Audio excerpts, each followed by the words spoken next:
Ես ուզում եմ ՆԱՏՕ-ի գլխավոր քարտուղար Մայք Ռուտին էլ անդրադառնալ,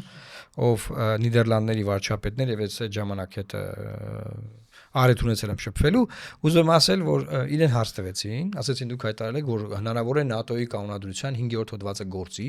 Դուք ինչ նկատի ունեք։ Դուք նկատի ունեք, որ Թուրքիան հարվածվել է որպես ՆԱՏՕ-ի անդամ։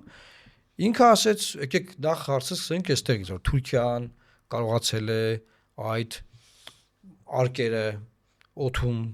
կանգնեցնել, բռնել, խփել, գցել, բան եւ ահա ՆԱՏՕ-ի ուժը դա է, բան եւ այլն։ Ես ասում եմ, բայց ամեն դեպքում ՆԱՏՕ-ի 5-րդ հոդվածը այստեղ գործարկելի չէ,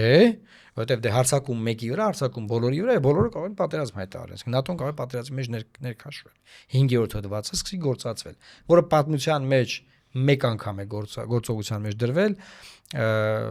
Միացյալ Նահանգներում սեպտեմբերի 11-ի հարձակումից հետո։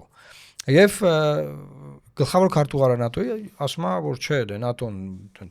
իր կանոնադրության համաձայն չի գործում, բայց մեր ամբողջ մեր ռեսուրսները, մեր գործընկերներով մենք այո, բան ենք անում, բան կանգնած ենք, այսինքն ինչ եղավ։ Իրանը մնում է միայնակ, թե ունի ՌԴ-ի եւ Չինաստանի եւ միգուցե նաեւ Հնդկաստանի,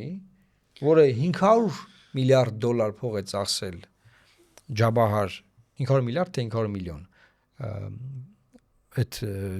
ոնց է կոչվում Ջաբահար պորտի վրա, որը որ ռմբակոծվեց 3 չի առաջին օրը եւ ի՞նչն է սիմվոլիկ, որ Հնդկաստանի վարչապետ Մոդին հյուրընկալված էր Իսրայելում 9 տարի ընդհատումից հետո նման այցելություն, նման գրկախառնվում, ինչ որ ծովի ափին կանգնած էին, զրուցում էին Բենյամին Նետանյահուի հետ եւ ահա ամբողջ ներդրումները հնդկական հիմա կասկածի տակ են։